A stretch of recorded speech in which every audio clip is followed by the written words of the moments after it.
Saya menoleh ke kanan, di bawah pohon yang besar itu, jadi ada 2 pohon besar itu jejer di di sebelah kali atau sebelah sungai itu. Tiba-tiba saya melihat sebuah bayangan putih yang berdiri di atas air gitu. Pertamanya saya kaget gitu, apa itu gitu, tapi saya diam gitu. Kenapa? Kalau saya ngomong ya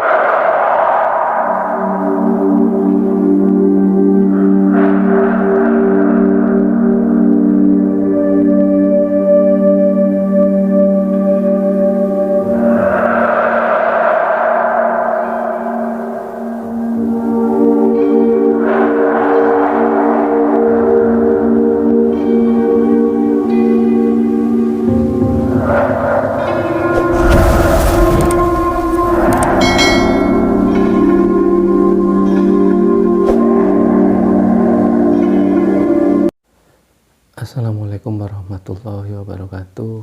Rahayu, rahayu, rahayu. Halo sahabat, bertemu kembali dengan saya di Om Eri, obrolan misteri, yaitu sebuah channel yang bercerita tentang kisah misteri, penampakan, keangkeran, dan keganjilan yang terjadi di sekitar kita.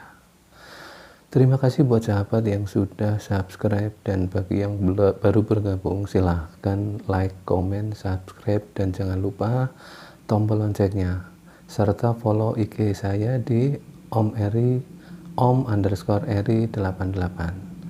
Kali ini saya akan bercerita tentang kisah nyata saya yang melihat sebuah penampakan kuntilanak pada saat saya mancing. Sekitar tahun 2010-an saya tinggal di Pangandaran bersama istri saya. 2009-2010-an lah tepatnya, itu di perbatasan antara daerah Jawa Barat sama Jawa Tengah. Karena memang struktur geografisnya yang di situ yang dekat pantai, dekat sungai, makanya orang-orang sekitar daerah situ, di daerah perbatasan itu memang suka mancing lah kalau dibilang ya. Dan saking seringnya saya bergaul sama mereka, akhirnya saya kebawa juga sama mereka ya, mancing gitu. Hasil saya itu dari Purbalingga, dari Jawa. Purbalingga nggak jauh lah, kalau dari tempat Pangandaran yang saya tinggal itu sekitar 3,5 jam atau 3 jam lah kalau kita naik motor atau kendaraan atau pakai mobil.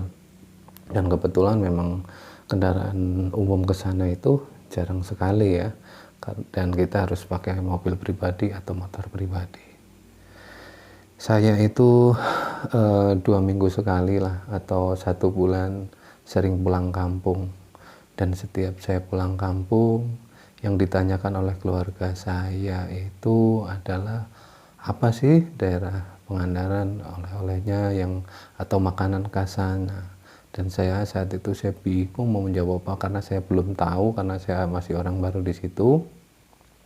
Saya jawab kalau di sana itu mancing. Bahkan balik saya itu sering sekali, kalau mancing di sana ikan apa bro gitu ya, karena kalau saya sama Pak kan deket itu, jadi panggilnya bro gitulah. Saya bilang keting lik gitu. Kalau orang Jawa kan panggil om itu atau paman itu lik gitu ya. Saya bilang keting lik gitu. Wah, kalau keting enak juga itu. Kalau di Purbalingga kan jarang gitu, mancingnya harus lama, harus malam, karena itu termasuk ikan jenis malam. Nah, keluarga saya penasaran. Coba sekali-kali kalau misalnya kamu pulang bawa tuh keting, katanya di sana banyak keting. Dan saya mengiyakan gitu, siap. Nanti kalau pas saya pulang kampung kapan-kapan saya akan menyempatkan untuk mancing dan bawa ikan keting lah gitu dari sini.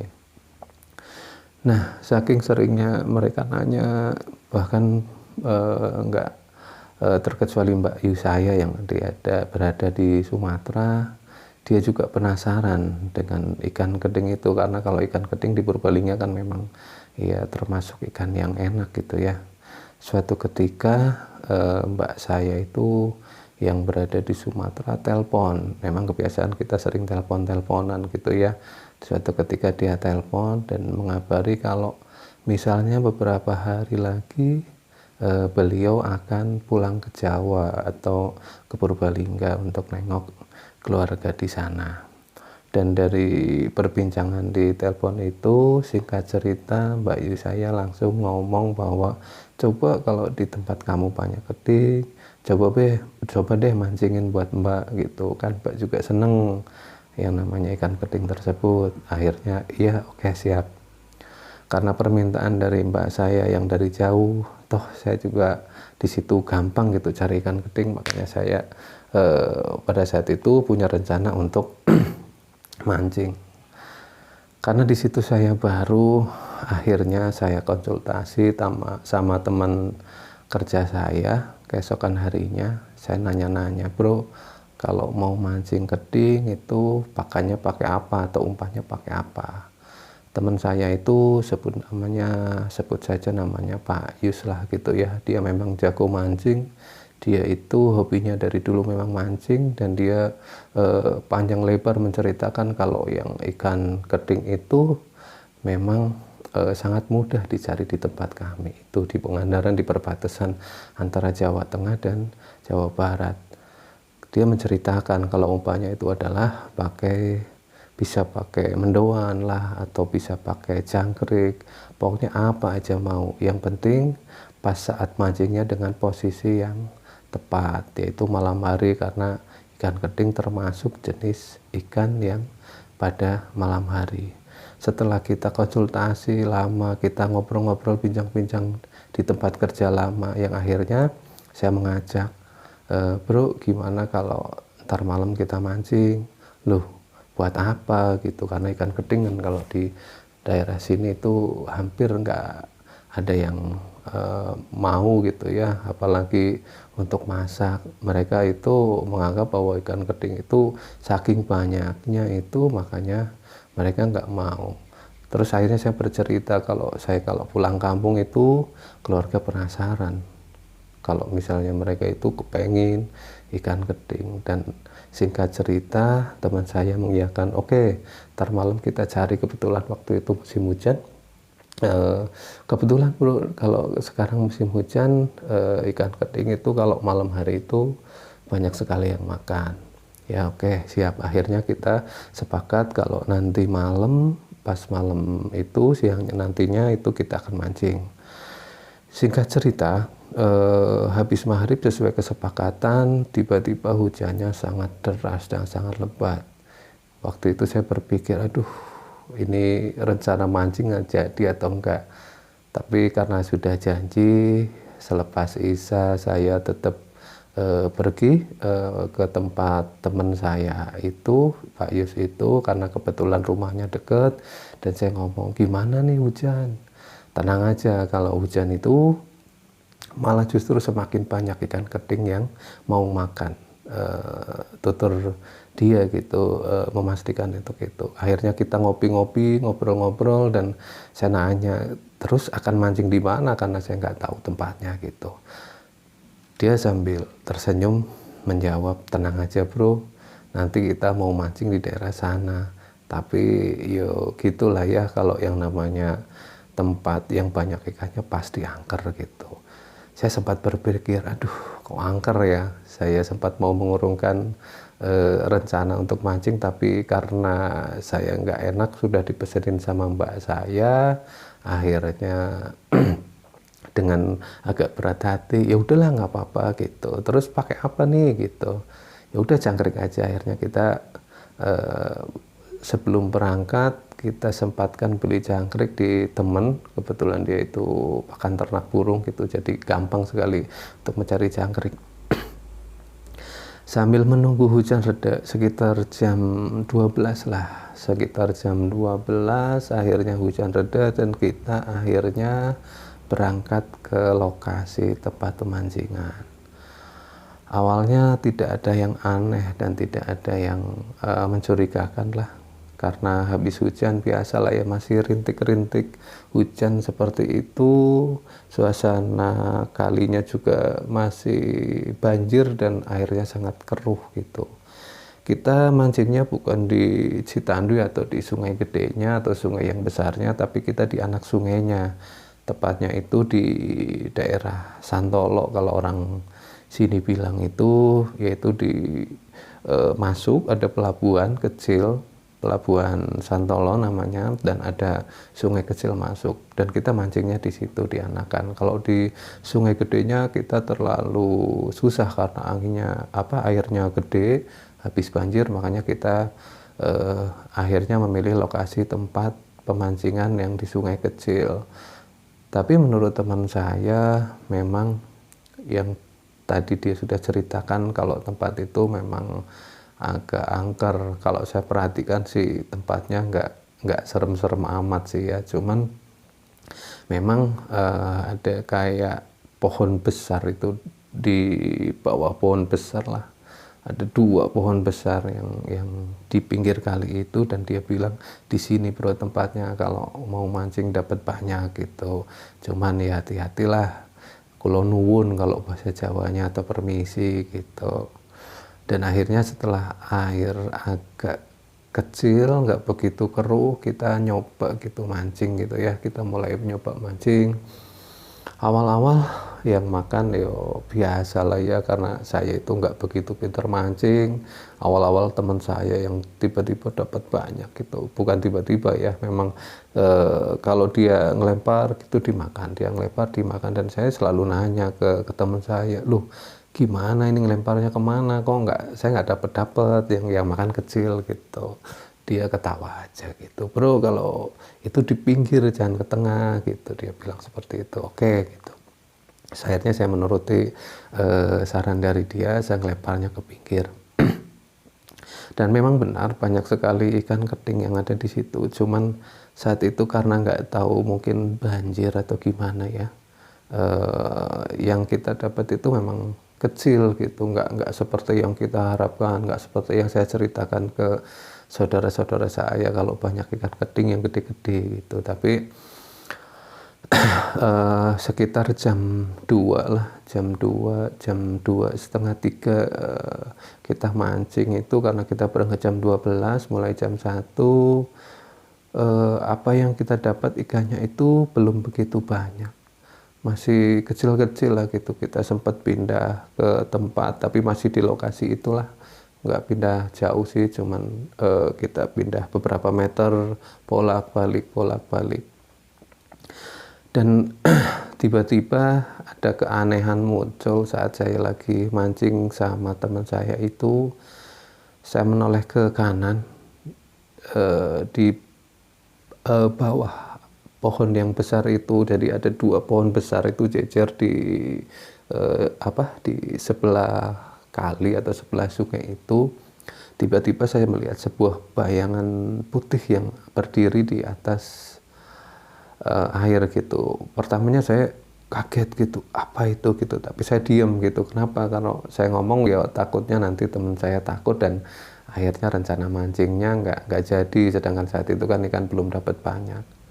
Saya melihat bolak-balik melirik, tapi yo tetap aja itu ada bayangan putih yang kalau saya perhatikan samar-samar itu kayak sosok wanita gitu, pakai kayak dress putih gitu, dan dia kayak memperhatikan gitu. Wah, dalam hati saya langsung deg, jantung saya langsung berdebar, dan saya merasa wah ini bener, ini omongan teman saya kalau tempat sini angker gitu.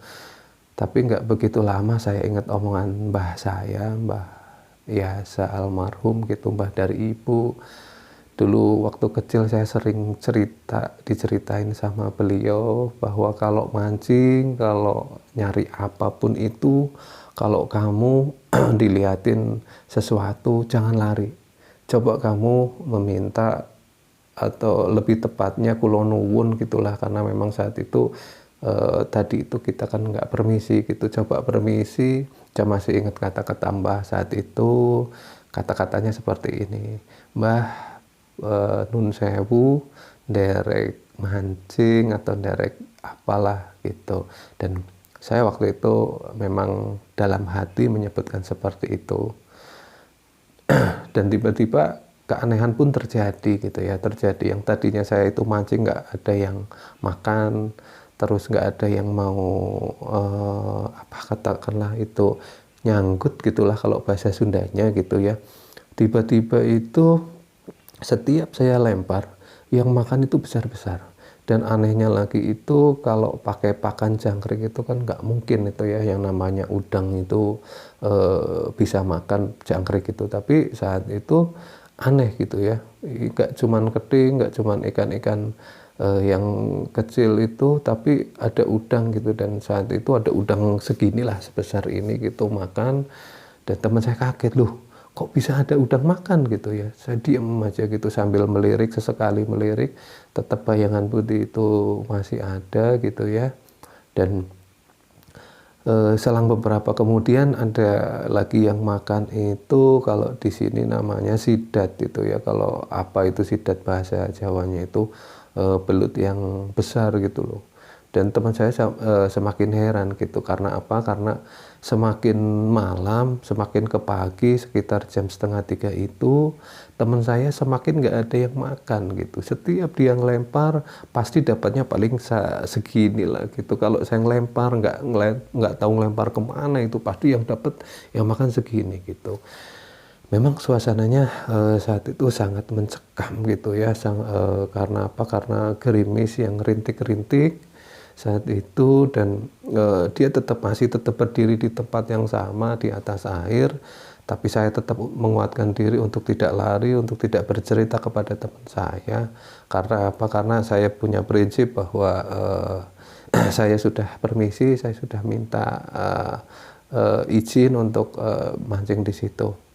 Akhirnya ada beberapa jam ember yang tadinya itu kosong, dalam waktu beberapa jam itu penuh dengan hasil ikan yang saya tangkap. Bahkan teman saya sampai, gimana sih kok kamu bisa seperti itu? Kaget, dia yang berpengalaman sudah tahunan mancing nggak dapat, tapi saya yang baru pertama kali mancing boleh dibilang langsung dapat. Saya diam aja dan mungkin lagi inilah bro, mungkin lagi rezeki gitu, karena ini kan pesanan gitu, sambil saya bercanda. Tapi dalam hati saya tetap takut gitu. Takutnya karena yang bayangan atau sosok putih di atas air itu masih tetap melihat, seolah-olah memperhatikan, walaupun agak samar ya dari kejauhan gitu ya. Kalau dari saat itu saya mancing di sebelah samping kanan saya itu, kalau saya perhatikan itu memang mukanya nggak kelihatan gitu ya, rambutnya panjang terurai gitu dan menutupi mukanya gitu. Setelah ember yang kita siapkan untuk tempat ikan itu agak penuh lah, boleh dibilang penuh gitu, kita tetap masih dapat terus. Lama kelamaan hasilnya mulai menurun, dan saya perhatikan memang saya melirik ke samping kanan saya, yang sosok itu berada di atas itu, memang sosok itu sudah tidak ada lagi. Dan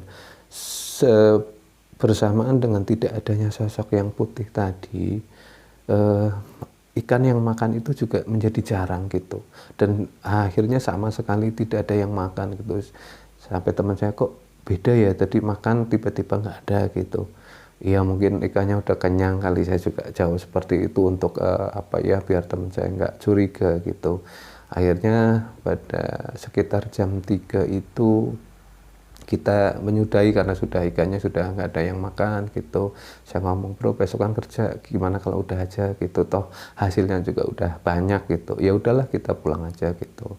Akhirnya jam 3 atau jam 3 lebih itulah kami memutuskan untuk pulang ke rumah masing-masing gitu. Setelah teman saya berpamitan langsung pulang, dan saya langsung pulang ke rumah. Saat itu saya langsung bercerita ke istri saya kalau saya habis mancing, dan saya panggilnya Dek gitu. Dek, saya tadi mancing di mana gitu. Istri saya bilang seperti itu. Itu loh, di belakang rumah itu loh, depannya Anwar Sono gitu. Hah gitu. Istri saya sempat kaget saat itu gitu, kok berani-beraninya di situ gitu. Orang sini aja nggak ada yang berani kalau mancing di situ, karena itu yang diantara pohon gede itu terkenal sangat angker gitu kalau di daerah situ. Jadi saya bertanya kepada saya gitu, Mas, bener nggak itu mancingnya di bawah pohon yang gede-gede itu yang ada 2 gitu, dan ada di sebelah sananya ada kayak kedung gitu kalau Jawanya gitu, kedung gitu. Iya bener di situ Dek, saya bilang. Udahlah Mas jangan situ lagi gitu.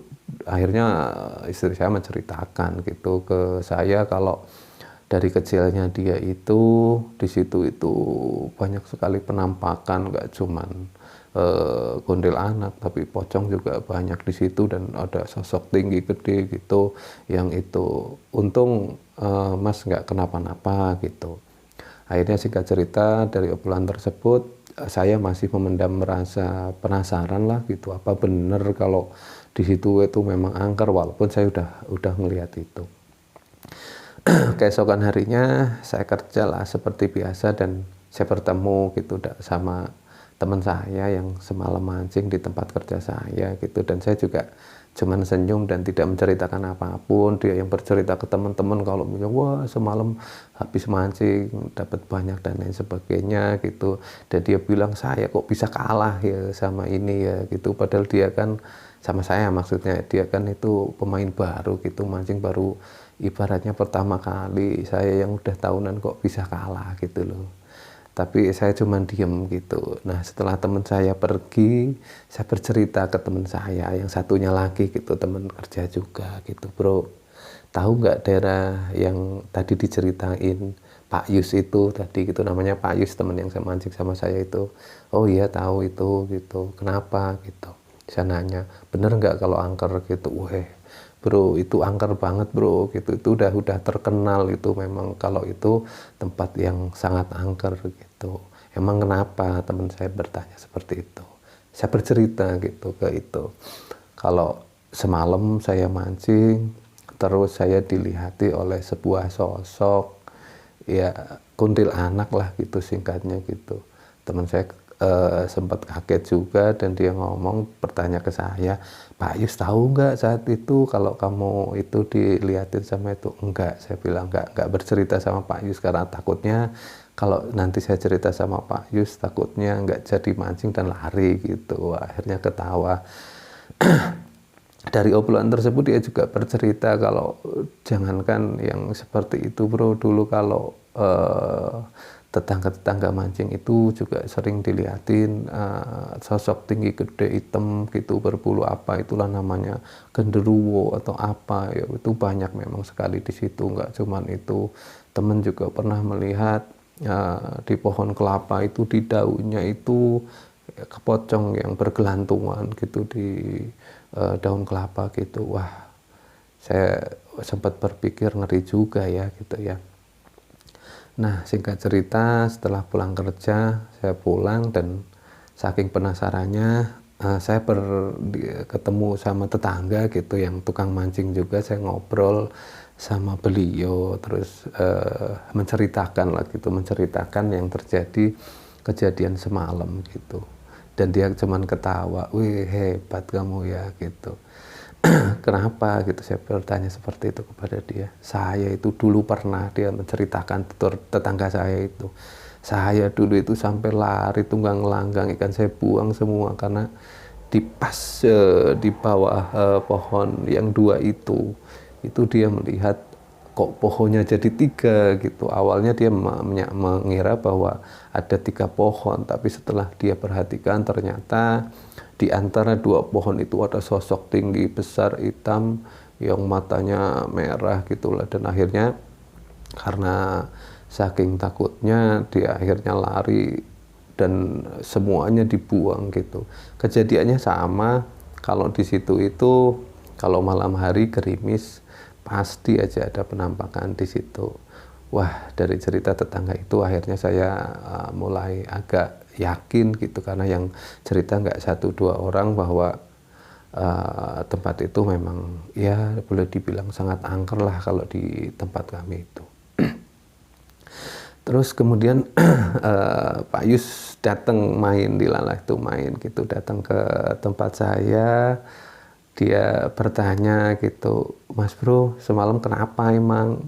Terus saya menjawab, kenapa emang sih gitu, kok tadi teman cerita kalau semalam katanya ada penampakan itu apa, kuntilanak gitu, sosok wanita berambut panjang yang gini. Kenapa nggak cerita ke saya gitu? Saya cuma ketawa waktu itu. Loh, kalau saya cerita nanti yo nggak jadi mancing, terus akhirnya kita lomba lari gitu. Sambil ketawa akhirnya kita ngobrol panjang lebar, dan ya akhirnya memang walaupun teman saya sering mancing, tapi ya belum pernah lah dilihatin hal-hal yang seperti itu.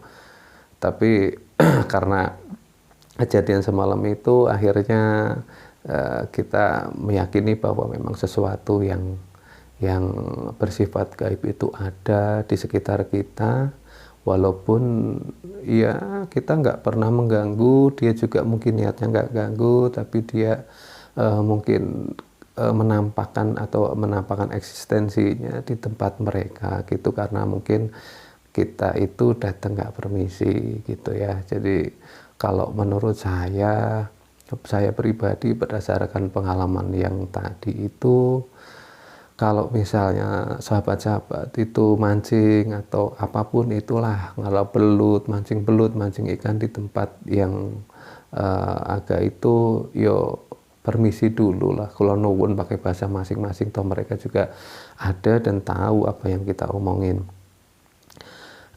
Satu hal yang saya ingat bahwa saya membuktikan omongan bahasa saya, kalau misalnya kita dilihati sesuatu penampakan, entah itu pocong, kuntilanak atau apapun itu di saat kita mancing, kalau kita berani dan ngomong, kita permisi gitu, insya Allah kita akan dapat banyak gitu, dikasih banyak atau apalah itu arti istilahnya gitu.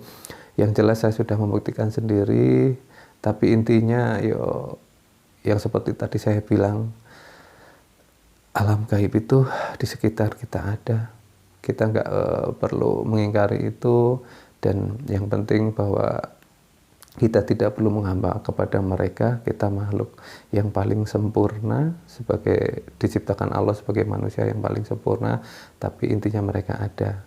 Bagi sobat-sobat, kalau suatu ketika mancing atau apapun di malam hari di tempat yang angker, silahkan, kalau mengalami kejadian seperti saya, mencoba aja seperti itu, dan selamat mendapatkan ikan yang banyak. Demikianlah cerita atau kisah nyata yang saya alami di Pangandaran sini. Saya hanya bercerita dan berbagi tentang apa yang saya alami. Terima kasih kepada sahabat-sahabat semua yang sudah menyaksikan dan menonton video ini dari awal sampai akhir. Terima kasih semuanya. Wassalamualaikum warahmatullahi wabarakatuh. Rahayu, rahayu, rahayu.